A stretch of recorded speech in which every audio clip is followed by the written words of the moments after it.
Sangli RTO. ऑफिसचं कार्यालय रामभरोसे चालू आहे का काय असे म्हणण्याची वेळ सांगली जिल्ह्यातील सर्व नागरिकांना आलेली आहे।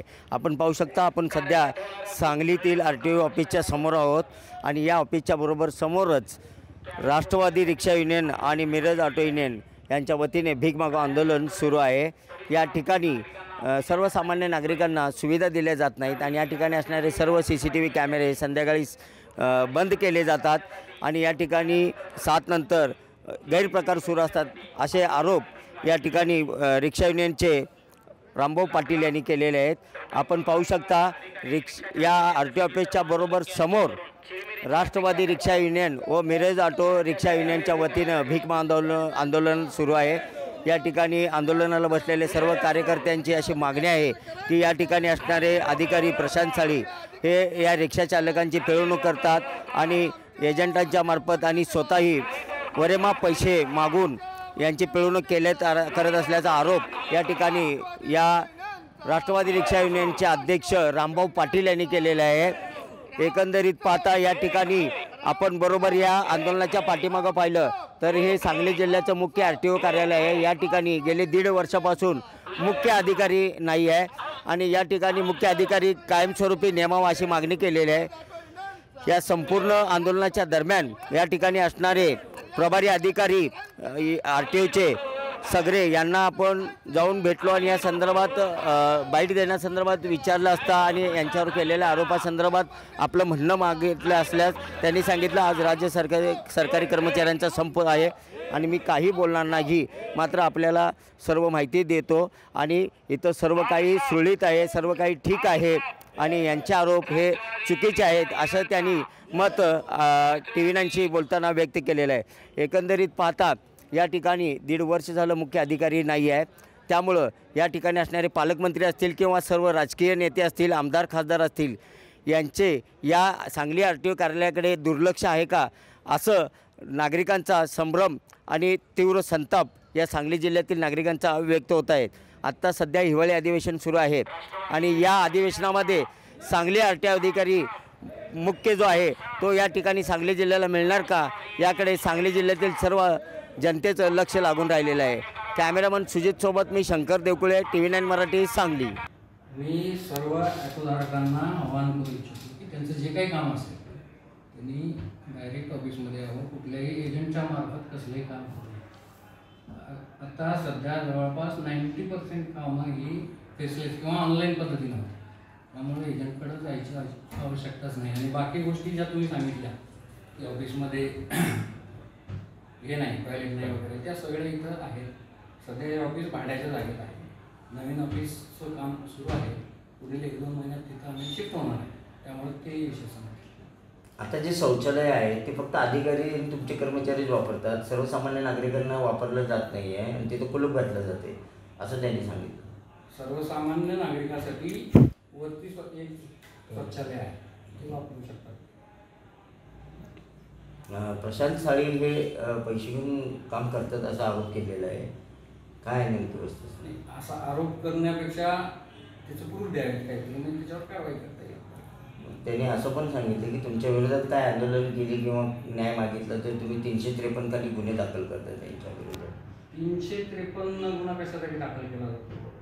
कार्यालयीन कामकाजात काही अडथळा आला तरच दाखल केला, तसा अडथळा आला तर गुन्हा दाखलच करावा लागतो, नाहीतर कार्यालय चालवून चालू करतो। आता जे काही नैसर्गिक तुमचं झालं ना CCTV किंवा इतर जे करायचं काम करायचं चालतं किंवा ते बंद केलं, संध्याकाळी इथं वेगवेगळे व्यवसाय चालतात, म्हणजे मध्यप्रदेश पार्ट्या केल्या जातात संध्याकाळी 7 नंतर। इथं जेवढी शासनाने मंजूर केलेली CCTV आहेत तेवढे आमच्याकडे आहेत। सुस्थितीत चालू आहेत का? तसं चालू आहे। इथं एजंटगिरी आणि 0 कर्मचारी हेच खरं तर कार्यालय चालवतात, कारण 15 महिन्यापासून DYRTची पोस्ट रिकामी आहे।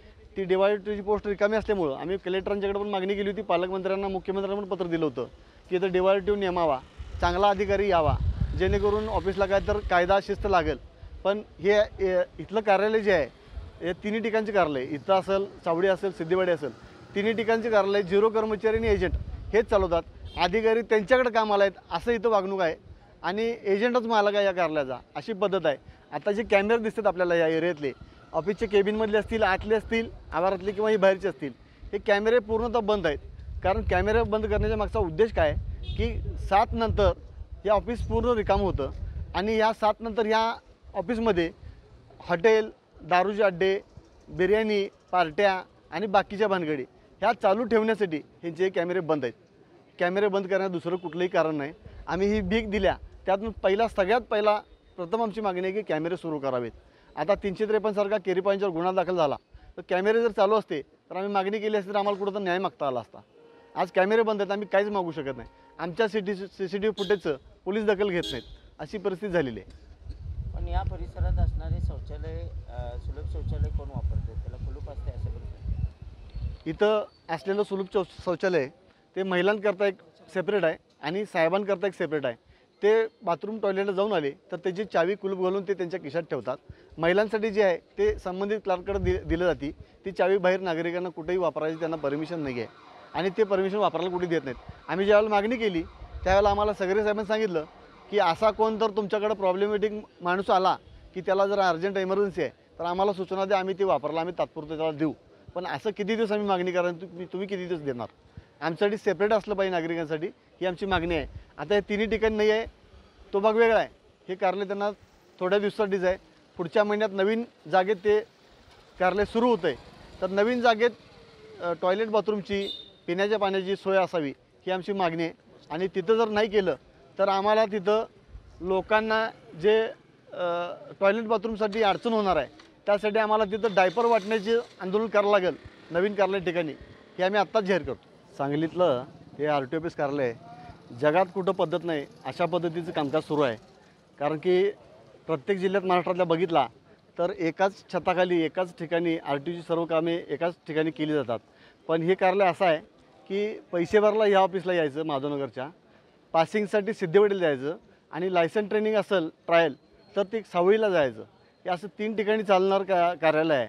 आणि याचा DYRTO इथं नसल्यामुळं याचा ताळतंत्र बिघडलेला आहे. 15 महिन्यापासून या कार्यालयाला आणि 15 वर्षापासून ग्रहण लागलेलं आहे कांबळे साहेबाच्या अस्तित्वापासून. तर आमची मागणी होती, मागच्या 22/11ला आम्ही रिक्षा चालकांच्या काही विषय होते आणि इथं येणाऱ्या नागरिकांच्या साठी काही सोयीसुविधा साठी मागणी केली होती. त्यामध्ये प्रामुख्यानं महिलांसाठी शौचालय असेल, बाथरूम, टॉयलेट, पिण्याच्या पाण्याची सोय, उभारण्यासाठी पत्रा शेड, बसण्यासाठी काहीतरी व्यवस्था असावी. कारण आपण कलेक्टर ऑफिसला जरी बघितलं किंवा कोर्टामध्ये जर बघितलं तर तिथंसुद्धा सोय आहे. जरी त्यांचं सेपरेट VIP असेल तर नागरिकांच्यासाठी ते तिथं सोय आहे. पण इथं कुठलीही सोय महिलांकरता किंवा पुरुषांकरता नाही आहे. त्यामुळं आम्ही त्या मागण्या केल्या होत्या. रिक्षा चालकांच्या कामासंदर्भात आम्ही माफकदारामध्ये काम सुरू केलेलं आहे 2 वर्ष. आमचं किरकोळ काम त्यांनी माफकदारात करतातच, त्याच्याकडून काय अपेक्षा ठेवत नाहीत. पण मोठ्या कामात ज्या कामात 700, 800, 1000 रुपये मागणी केली जात्या ते काम आम्हाला 8-10 दिवस 15 दिवस पेंडिंग ठेवून आमची कागद हरवल्यात व तू क्लार्ककडे ये आणि 1500 रुपये दिले तर ते काम VIP सेवा मिळते. त्या कामाला आमचा विरोध होता. ते काम आम्ही बंद करायला मागणी केली होती. नसेल तर सरसकट सगळ्याचं काम करा. ज्याला लाख रुपये पगार आहे ज्या RTOला तो 5000 रिक्षावाल्याकडे ज्या महिन्याला 5000 जेव्हा मिळवतो रिक्षावाला त्याच्याकडून ते अपेक्षा ठेवतात चिरीमिरीची. त्या विरोधात आम्ही हे आंदोलन पुकारलं होतं. आम्ही त्यांना मागच्या महिन्यातच सांगितलं होतं की 11 तारखेपर्यंत आम्हाला या सगळ्या आमच्या मागण्या आहेत त्या आपल्याकडनं पूर्ण व्हाव्यात. काही मागण्यांवर अंमलबजावणी सुरू व्हावी. पण फक्त कार्यालयाने आदेश काढतात, तो फक्त कागदावर जातो. अस्तित्वात काय कुठली अंमलबजावणी येत नाही, कुठला कारवाई होत नाही, हे फक्त कागदावर जातं. तर आज आम्हाला इथल्या काही सुविधा असतील नागरिकांच्या आणि रिक्षा चालकांकडून काय आर्थिक पैशाची मागणी करतात हे RTO अधिकारी, खास करून प्रशांत साहेब. तर या RTO अधिकाऱ्यांना आमचं सांगणं आहे की आम्ही आज तुमच्यासाठी तुमच्या मदत म्हणून किंवा तुमच्या आर्थिक गरजा भागवण्यासाठी आम्ही इथं भीक मागू आंदोलन केलेलं आहे. या जमा झालेल्या रक्कम आम्ही तुम्हाला देत आहे आणि त्या रकमेतून तुम्ही तुमच्या गरजा भागवाव्यात किंवा इथं नागरिकांना सोयीसुविधा उपलब्ध कराव्यात. अन्यथा आमच्याकडे कुठल्या रिक्षा चालकांकडे कुठलेही पैसे मागू नये. हे पैसे घेऊन तुम्ही आमची कामं मोफतमध्ये करून द्यावीत, कुठली अपेक्षा न ठेवता करावीत. कारण तुम्हाला लाख रुपये ऑलरेडी पगार आहे, तुमच्या कोट्यावधीच्या प्रॉपर्ट्या पडून आहेत. पण तुम्ही आमच्याकडनं 100 रुपये 200 रुपये मिळवणाऱ्या रिक्षावाल्यांकडं अपेक्षा ठेवताय, ती पूर्णतः चुकीची आहे. आम्ही ही आज आंदोलन केलं आहे. आम्ही आजच्या निवेदनातनं 8 दिवसाचा त्यांना इशारा देत आहे. 8 दिवसात जर आमच्या मागण्या पूर्ण झाल्या नाहीत तर या आंदोलनाची आम्ही तीव्रता वाढवत आहोत आणि त्याचे होणारे गंभीर परिणाम शासन प्रशासनाने दखल घ्यावी, त्याला कायदा सुव्यवस्था बिघडला तर त्याला शासन प्रशासन जबाबदार राहील, त्याला आम्ही जबाबदार राहणार नाही. ते काम त्यांचं आहे. या RTOनी वेळीच दखल घेऊन कारवाई करावी.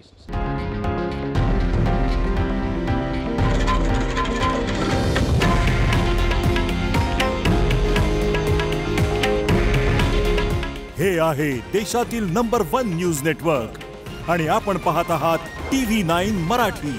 काळजी तुमची, हित महाराष्ट्राचं.